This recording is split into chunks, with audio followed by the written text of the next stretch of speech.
은혜 나누실 하나님 말씀은 마태복음 7장 24절로 27절입니다.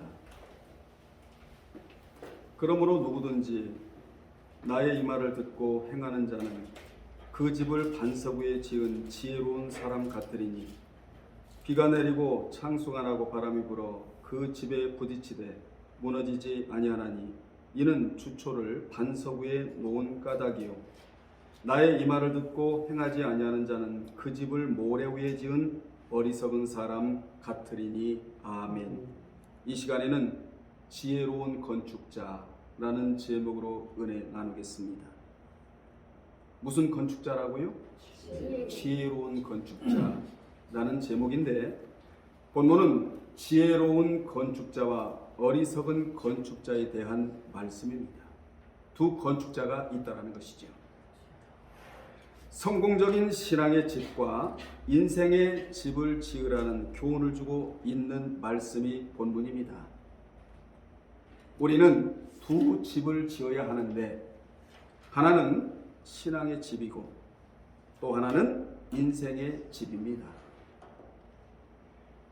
이 집이 중요하게 마태복음 5장에서 출발한 산상수훈의 결론을 여기서 내주고 있는 겁니다. 5장, 6장, 7장이 산상수훈인데, 그동안에 주님이 마태복음 5장 1절에서 7장 23절까지 수많은 말씀을 해주셨습니다. 그 말씀의 결론이 뭐냐? 인생은 두 집을 잘 지어야 한다.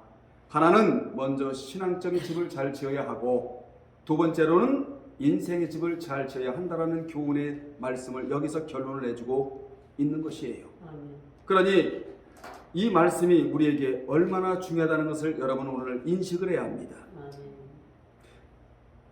산상수훈은 모든 신자들의 대헌장이라고 일컬어지고, 그리고 복음서의 요약이며 인류 역사상 최고의 교훈으로서 읽는 이에게 큰 감명을 주고 있습니다. 거기에는 복된 삶의 비결이 들어가 있는데, 여러분 오늘 여러분이 말씀을 잘 듣고 신앙의 집을 먼저 짓는다면 여러분은 어떤 자가 되느냐? 복된 인생을 살아갈 수 있게 되는 것입니다.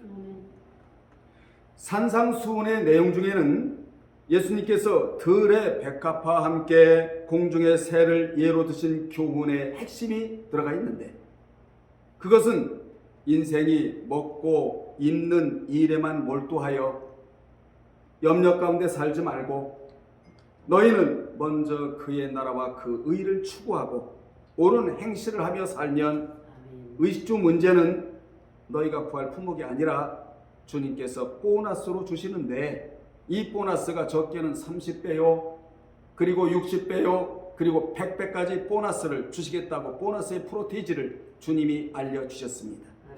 그러므로 여러분은 어떤 삶을 살아야 되느냐? 주님께로부터 보너스를 받는 삶을 살아야 된다는 것입니다. 아멘.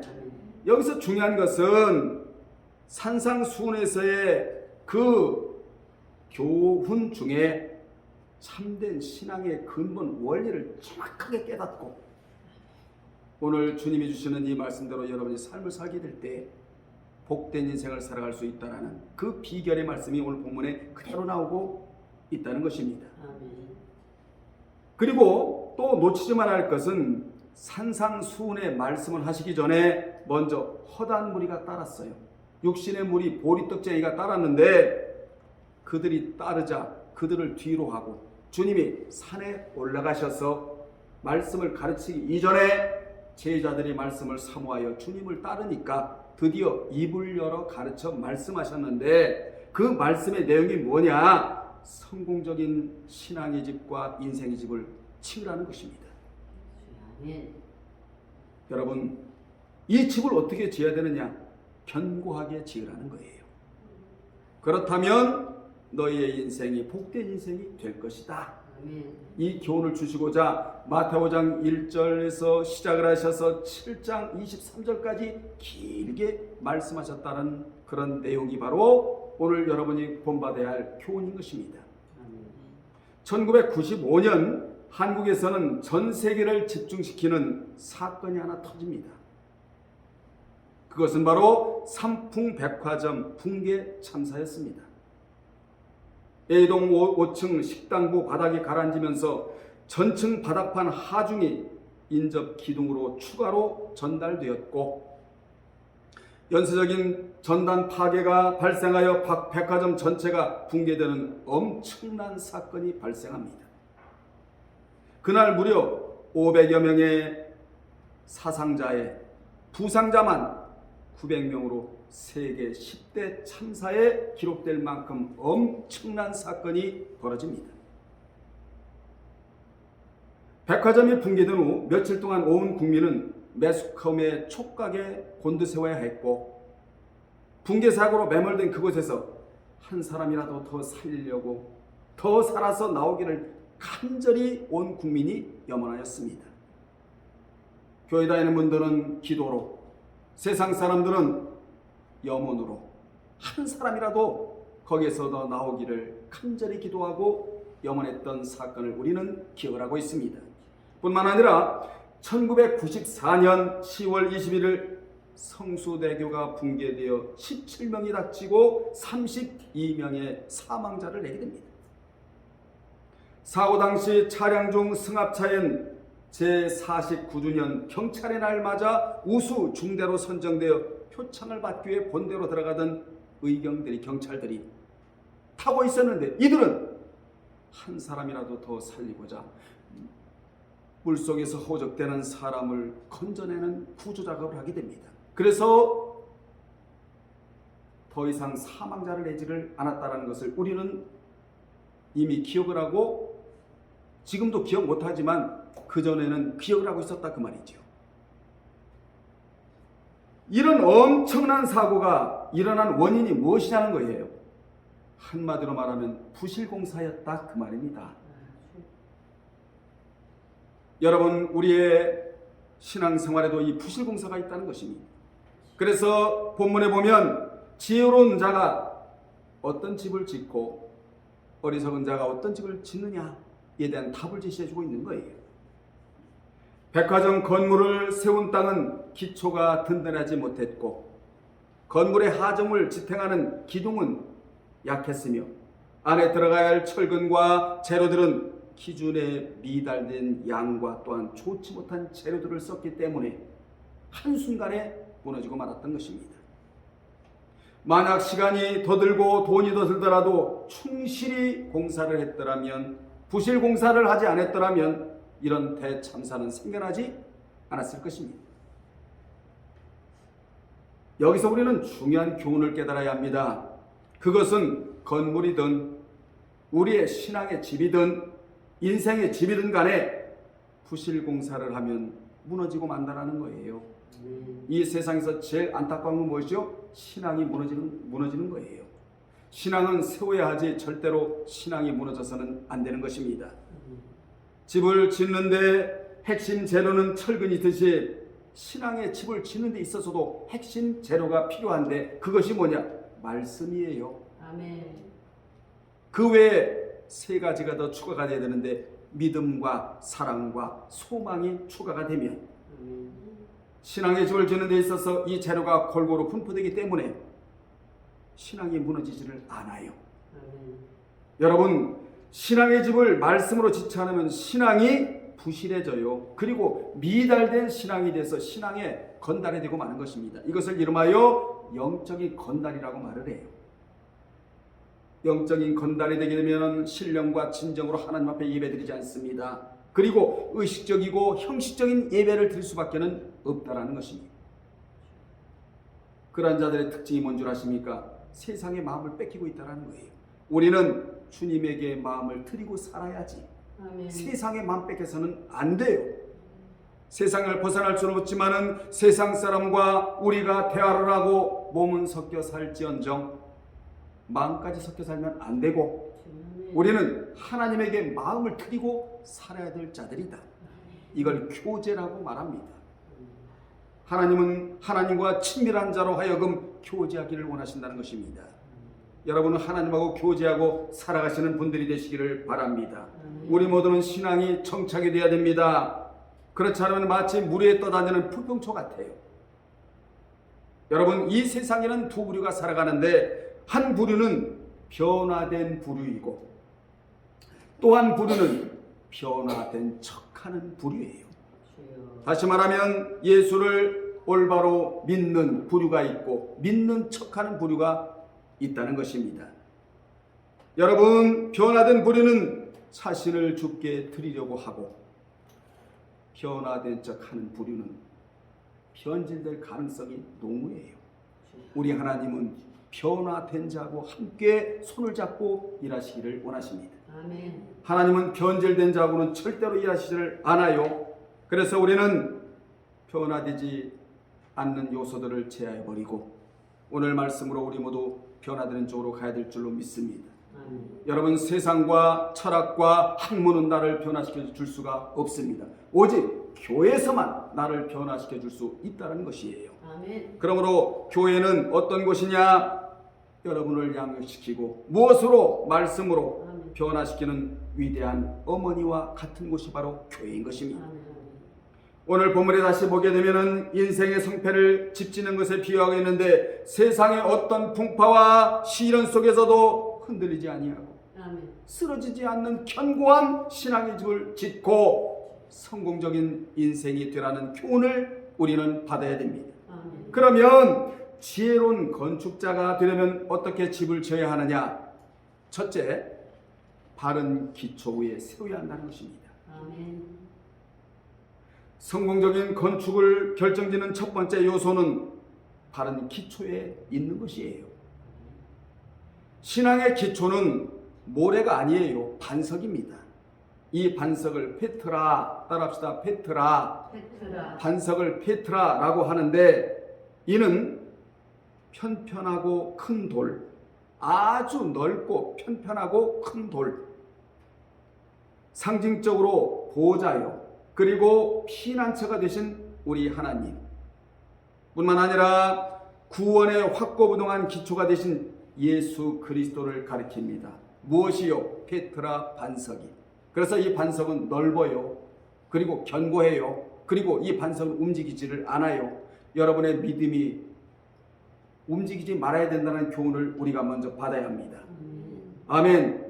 이 반석 위에다 교회를 세우고 나를 세워야 음부 지옥의 권세가 이기지 못한다고 마태 16장 18절에 이렇게 기록을 하고 있습니다. 이같이 신앙에도 기초가 중요하다는 것이에요. 신앙의 기초가 제대로 되어야 신앙의 성숙으로 가게 되는 것입니다. 신앙의 성숙은 하루아침에 되는 것이 아니고 도의 초보, 신앙의 초보를 벗어나야 한다는 것입니다. 벗어나려면 어떻게 해야 되느냐? 세례 따위와 안수 따위와 죽은 자의 부활과 심판에 대한 교훈을 우리는 바로 알아서 다시 기초적인 교훈의 틀을 닦지 말고 성숙한 대로 나아가라는 것이 히브리서가 5장이 주는 교훈이에요.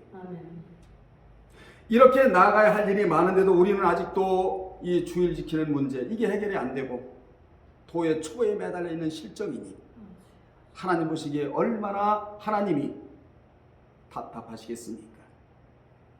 여러분, 우리는 처음에 털을 닦았으면 다음 단계로 넘어가 차원 높은 말씀을 배워야 하는데 아직도 이 단계를 벗어나지 못하고 있다면 이거 큰일이에요. 한 단계 한 단계 신앙의 성숙한 단계로 나아가야지. 아직도 도의 초보를 벗어나지 못한다면 우리는 신앙의 성숙을 기대할 수는 없는 것입니다. 다시 본문으로 돌아가면 본문에 두 집이 나오는데 한 집은 모래 위에 집을 지으면서 보잘것없는 재료를 썼고 다른 한 집은 값비싼 재료를 쓴 것을 볼 수 있습니다. 모래 위에 세운 집에 위에서는 비가 오고 옆에서는 바람이 불고 태풍이 몰아치고 밑에서는 물이 솟아오르자 금방 쓰러져 버렸지만 반석 위에 세운 집은 똑같이 삼면의 공격을 받아도 견고히 서 있었다는 것입니다. 이같이 신앙의 집을 지으려면 집의 기초의 기반이 그렇게도 중요하다. 모래 위에 세운 집은 이러한 환란이 닥칠 때 쉽게 흔들리거나 무너지지만 모래 위에 세운 집은, 반석 위에 세운 집은 결코 무너지지를 않아요. 아멘. 이 집의 문제가 얼마나 중요하면 산상수훈의 결론으로 이 말씀을 주시겠습니까? 더 나아가 신앙을 잘 하려면 신앙의 기초가 든든해야 하는데, 그 기초가 구체적으로 무엇인가? 세 가지인데, 첫째, 진리를 앞세우고 가는 것이고, 여러분은 진리를 앞세우고 가야 돼요. 진리 위로 걸어가야 된다, 그 말입니다. 이게 신앙의 기초라는 것이에요. 두 번째로 신앙의 점검표를 가동시키는 것이다. 신앙에도 점검표가 있거든요. 그래서 성경은 믿음이 있는가 없는가를 확증하라 이러잖아요. 신앙의 점검표가 있어야 돼요. 내가 요즘 무엇에 빠져 있는가? 무엇 때문에 이렇게 바쁜 것인가? 이러한 점검표가 여러분에게 있기를 주의 이름으로 축원합니다. 세 번째로는 신앙의 철학이 있어야 된다 이 말이에요. 신앙의 철학은 크게 세 가지로, 하나는 하나님 앞에 묻고, 두 번째로는 하나님의 음성에 귀를 기울이고, 세 번째로는 행하는 것. 이게 신앙의 철학이에요. 아멘. 여러분의 신앙의 집을 세상적인 값비싼 보석으로 아름답게 꾸미고 최고급 내장재를 사용해 최고의 집을 지었다 할지라도 그것이 모래 위에 세운 집이라면 그 결과는 무너지고 말아요. 그렇게 폭풍이 나고 창수가 일어나고 그리고 또 비바람이 쳐도 우리는 흔들림 없이 견고하게 집을 지어 나가야 되는데, 그 집을 지는 재료가 말씀이라는 것입니다. 아멘. 주님으로, 그 말씀으로 기초를 만들고 그 위에 아름다운 신앙의 집과 아름다운 인생의 집을 건축하라고 오늘 본문의 말씀을 저와 여러분에게 주시고 계시는 것입니다. 두 번째, 온전한 재료를 사용해야 합니다. 신앙의 기초는 인생의 기초가 맞물려 가는데, 그러므로 신앙의 기초가 제대로 되어 있지 않으면 인생이 무너지고 말아요. 그러나 신앙의 집을 견고하게 지으면 인생이 무너지지 않습니다. 우리는 두 가지를 무너뜨리면 안 되잖아요. 신앙의 집도 무너뜨리면 안 되고 인생의 집도 무너뜨리면 안 될 사람들이에요. 신앙의 집을 짓는 데 있어서도 사도 바울은 만일 누구든지 금이나 은이나 보석은 진리를 앞세우고 신앙생활하는 것에 대해서 그렇게 의미를 두고 있고, 나무나 풀이나 집, 이건 비진리로 신앙생활하는 그러한 표현이에요.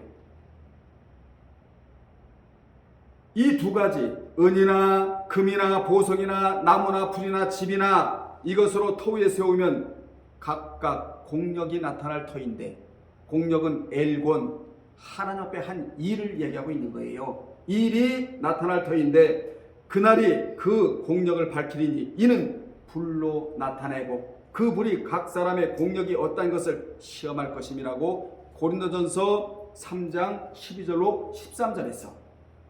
이게 무슨 말이죠? 진리를 앞세우고 일을 것은 고스란히 남아있지만 비진리로 신앙생활하는 것은 불에다 타버릴 것이다. 남는 것이 없다. 더 나아가서 신본주의로 한 것은 남아있지만 인본주의로 신앙생활한 것은 남아있는 게 없다. 그러면서 바울은 우리가 인생의 집을 세우면서, 신앙의 집을 세우면서 어떤 재료를 사용했는지 공력이 밝혀줄 것이라. 사랑하는 여러분들, 진리를 앞세우고 말씀을 지킨 것은 그대로 남아있다는 사실입니다. 하나님이 언젠가는 들춰내요. 심판석에서 뽐내고 자랑할 자가 바로 이자인 것입니다. 우리는 영으로 믿은 것 따라 받는 심판을 받지 않습니다. 그러나 몸으로 행한 것 따라 받는 심판은 반드시 받는다고 고린도후서 5장 10절과 전도서 12장 14절에 기록을 하고 있는 것을 볼 수 있습니다. 상급 심판대에 가서 여러분 뽐내는 자들이 되시기를 바랍니다. 여기서 불로 태워질 재료는 영적 일을 제외하고 이룬 육신적이며 세상적인 모든 공로와 윤리, 도덕적 선행과 같은 것을 말하는 것입니다. 결국 세상에는 크게 추앙받는 성공자요 성인이었지만 영원하신 하나님 나라에서는 기억되지도 남겨지도 않을 것에 불과한 것들을 말하고 있는 것입니다. 반면 불에 타지도 않고 남겨질 것은 성도로서 하나님의 나라를 위해 헌신하고 하늘의 영원한 상급을 바라고 행한 모든 신앙적 일을 말하고 있는 거예요. 그렇다면 여러분의 신앙의 집은 무슨 재료로 채워지고 있느냐는 것입니다. 마지막 하나님의 시험의 불 앞에서 여전히 남아 아름답게 빛날 고귀한 것들로 채워지고 있는가, 지워지고 있는가, 지어지고 있는가, 아니면 태워질 것으로 여러분의 신앙의 집을 지금 짓고 있는 것은 아닌가. 물론 짓지도 못하겠지만 말이에요. 지금까지 지어온 우리 집들을 오늘 이 시간 되짚어 보면서 이제부터라도 하나님이 영원히 기억하실 거룩하고 고귀한 영적인 재료들로 집을 지어나가시기를 주님의 이름으로 축원합니다. 아멘. 이것이 세상에 남을 진정한 성공이요 승리의 비결이라는 것입니다. 세 번째, 항상 깨어 있으면서 지켜봐야 한다. 신앙의 집을 짓는 과정에서 우리가 결코 잊어서는 안 될 사실이 하나 있는데 그것은 항상 깨어서 잘 지켜봐야 한다는 것이에요. 먼저 내가 나를 지켜봐야 하고 아멘. 나를 세울 자는 나고. 신앙생활은 내가 나를 데리고 신앙생활하는 것이 진정한 신앙생활이에요. 여러분 모두는 건축 재료로 합당치 않은 것들이 우리 집에 섞여 들어오지 않도록 철저히 단속을 해야 합니다. 아멘. 때로 더럽고 냄새나는 재료들이 사용될 수 있습니다. 때로 견고성이 약한 바닷모래 같은 부실한 재료가 들어올 수가 있는 거예요. 그래서 늘 깨어서 지키지 아니하면 나도 모르는 사이 이것들이 내 안에 들어올 수가 있다는 사실을 이 시간에 기억하시기를 바랍니다. 악한 세력도 내 안에 들어오려고 하고 그리고 여러 가지 유혹들이 내 속에 들어오려고 하는데 이때마다 말씀이라는 거울로 나를 비춰보고 그리고 매일매일 불의와 악독을 제거를 해야 된다는 것입니다. 또한 우리의 교만과 이기심과 잘못된 사탄의 역사를 막아버리고 견고하고 아름다운 신앙의 집과 인생의 집을 건축하라는 것이 오늘 본문이 주는 강력한 교훈이에요. 우리는 먼저 우리 자신에게 철저한 사람이 되어야 한다는 것입니다. 이자가 바로 자신의 가치를 자신이 달고 다니는 사람이다. 여러분에게는 가치가 있어야 돼요. 아멘. 그 가치를 달고 다닐 줄 알아야 된다 이 말이에요. 사람은 자기 가치를 자기가 달고 다니고 그리고 자기 귀염은 자기가 달고 다닐 줄 알아야 돼요. 이자가 바로 악한 세력의 역사를 분별하고 물리칠 수 있는 거룩한 성도인 것입니다. 요즘은 그 어느 때보다 환경적인 악취로 고생을 하고 있는데 그런데 그보다 더한 악취가 사방에서 진동하고 있는데 그것이 바로 믿는 자의 인격적인 악취라는 거예요. 요즘 목사님들을 만나보면요, 교회에서 우리 교회는 3시간씩 매일 기도합니다. 여러분 기도 중요해요. 굉장히 중요합니다. 기도가. 왜 그렇죠? 하나님과의 교제가 기도니까. 그런데 더 중요한 것은 10분을 기도하더라도 하나님과 인격적인 관계를 맺어가며 사는 게 더 중요하다는 사실이에요. 3시간 기도해서 변화가 안 된다면 여러분 그 기도 하나 많아요. 그렇게 생각 안 하세요? 어떤 사람은 하루에 매일 3시간 기도합니다. 인격적인 변화가 일어나질 않아요. 어떤 사람은 10분을 기도해. 인격적인 변화가 일어나는 어떤 사람이 더 훌륭한 사람입니까? 여러분 우리가 왜 훌륭합니까? 하나님이 우리에게 말씀을 주시는데 그 말씀대로 삶을 살아가는 것이 귀한 거예요. 아무리 하루에 10시간씩 기도한다 할지라도 말씀대로 살지 않으면 뭐합니까? 이거 아무 소용이 없는 거 아니겠어요? 능력 받아서 뭐하게요? 하나님과 인격적인 관계, 친밀한 관계를 맺어 나가려고 우리가 능력 받는 거죠. 그 능력 받아서 뭐하게요? 하나님이 내 인생에 개입해 들어오실 때가 언제냐? 하나님께서 주신 말씀대로 삶을 살아갈 때 하나님께서 내 인생에 개입해 주시는 거 아니겠어요? 오늘날에는 믿는 자들의 악취가 사방에서 진동을 하고 있는데 왜 그렇습니까? 말씀으로 변화되지 않았기 때문에 그래요. 저도 변화가 되어야 되고 여러분도 변화가 되어야 복된 인생을 살아갈 수 있게 되는 것입니다. 아멘. 여러분의 인격에서 어떤 냄새가 나야 되느냐? 그리스도로 충만한 예수 그리스도의 향내가 나야 된다는 거예요.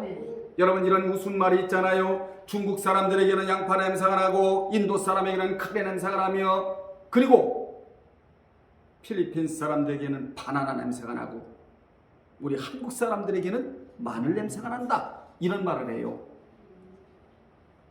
자기가 지니고 있는 냄새를 그렇게 표현하고 있는 말이 아니겠어요? 우리는 어떤 냄새가 나야 되느냐?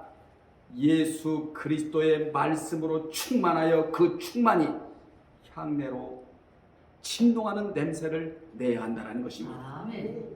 이런 예화가 있습니다. 어떤 나그네가 진흙 한 덩어리를 얻었는데 거기서 귀한 향기가 배어나왔습니다. 나그네가 진흙에게 물었습니다. 너는 바그다드의 진주냐? 그랬더니 아닙니다. 다시 나그네가 물었습니다. 그럼 너는 인도의 사양이냐? 아닙니다. 나그네는 다시 그럼 너는 무엇인데 이처럼 좋은 향기가 나느냐고 묻자 그는 겸손히 대답하기를 다만 내 안에 백합화가 심겨져 그 백합화와 함께 오랫동안 살았을 뿐이라고 대답을 했답니다. 아멘. 꽃들 중에 백합화는 기독교에서 순결과 소망을 상징하는 꽃입니다. 여러분, 영적인 순결과 소망이 있는 자는 백합화의 향기가 날 수밖에 없다라는 거예요. 아멘. 기독교는 가시밭에 백합화라고 아가서 2장 2절에서, 여러분, 백합화는 그 백합화 자체가 은은하게 향을 발하지만 가시로 찔림을 받을 때 더 향이 퍼져나가듯이 우리가 예수를 믿고 말씀이 주어진 이상 환난과 어려움과 핍박에 가시가 나를 찐다 할지라도 우리는 두 가지 집을 지어야 된다는 교훈을 여러분이 받아야 된다, 그 말입니다. 아멘. 신앙의 집도 견고하게, 인생의 집도 견고하게 짓는 핵심적인 재료가 말씀이라는 것이지요. 아멘. 아멘. 네 번째, 하나님의 돌보심과 지켜주심이 필요하다는 것입니다. 아멘. 지금까지 성공하는 신앙의 집을 어떻게 세우고 지켜야 할 것인지 우리는 세 가지로 생각해 보았는데, 지금까지 언급했던 이런 노력들은 성공적인 집을 위해 모두 필요한 것들이에요. 그러나 이러한 것 외에 신앙의 집을 잘 지키기 위해서는 한 가지 더 중요한 것이 있는데, 그것이 뭐냐? 하나님의 돌보심과 지켜주심이 있어야 한다. 아멘. 솔로몬은 이것에 대하여 시편 127편 1절로 2절에서 여호와께서 집을 세우지 아니하시면 세우는 자의 수고가 헛되며 여호와께서 성을 지키지 아니하시면 파수꾼의 경성함이 허사로다. 너희가 일찍 일어나고 늦게 누우며 수고하여 떡을 먹음이 헛되도다. 우리가 아무리 일찍 일어나고 하루 종일 수고하고 이마에 땀을 흘리고 일한다 할지라도 우리 하나님의 돌봐주심과 지켜주심이 없다면 파수꾼의 경성함이 헛되도다. 이걸 얘기하고 있는 거예요. 여러분의 노력, 이 노력에 하나님의 돌보심이 개입되면, 우리 하나님의 지켜주심이 개입이 되면 재물이 지켜질 것이고 전대가 뚫어지지 않을 것이고, 하나님이 지켜주신다면, 하나님이 돌보주신다면 하나님의 보호하심 속에 우리가 살아갈 수가 있게 되는 것입니다. 아멘. 오늘까지 살아온 것도 하나님의 프로텍터 보호하심이 있기 때문에 우리가 지금까지 살아오고 있는 거예요. 여러분 스스로 살아갈 수는 없는 겁니다. 아멘. 아멘. 우리가 열심히 노력하고 수고해도 하나님이 함께하사 우리의 신앙의 집을 지켜주시는 역사가 없다면 그 모든 수고가 헛수고를 하는 거예요. 우리는 헛된 수고에서는 안 되고 헛된 시간을 보내서도 안 되고, 하나님 앞에 하나님이 길게 주시는 시간대를 우리가 활용해야 될 줄로 믿습니다. 아멘. 여러분의 신앙의 집을 지키기 위해 열심히 노력하고 거기에 하나님의 돌봐주심과 지켜주심이 있으면 신앙의 집 짓는 것도 할렐루야고, 아멘. 인생의 집을 짓는 것도 할렐루야다. 아멘. 두 집을 견고하게 지어나가는 여러분 되시기를 바랍니다. 결론 내리겠습니다.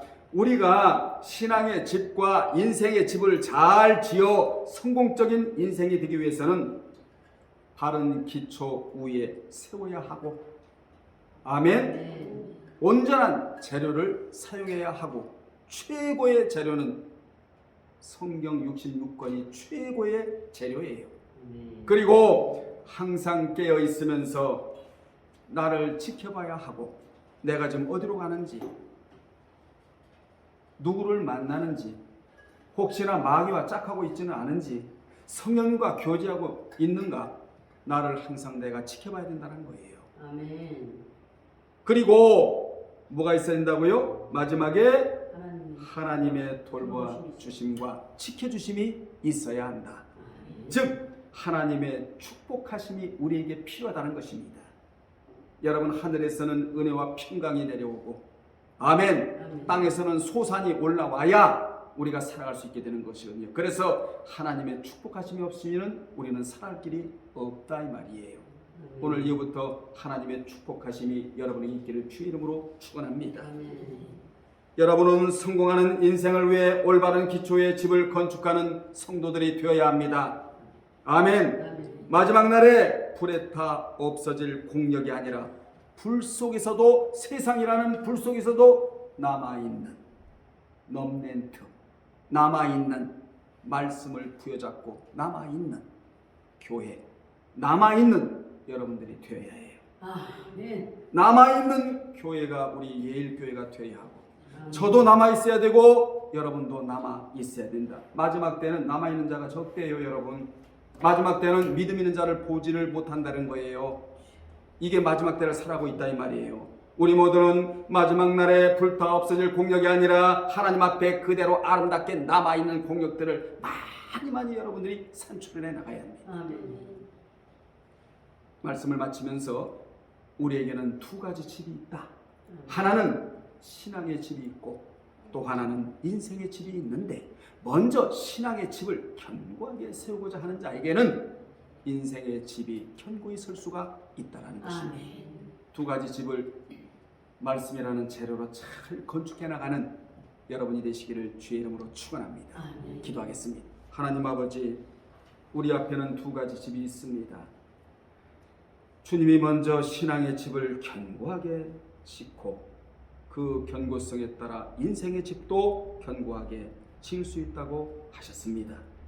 오늘 이 말씀을 들은 모든 성도들이나 영상을 보는 모든 분들이 두 가지 집을 견고하게 지음으로써 복된 인생을 살아가는 주인공들이 되게 도와 주옵소서. 예수님의 이름으로 기도합나이다. 아멘.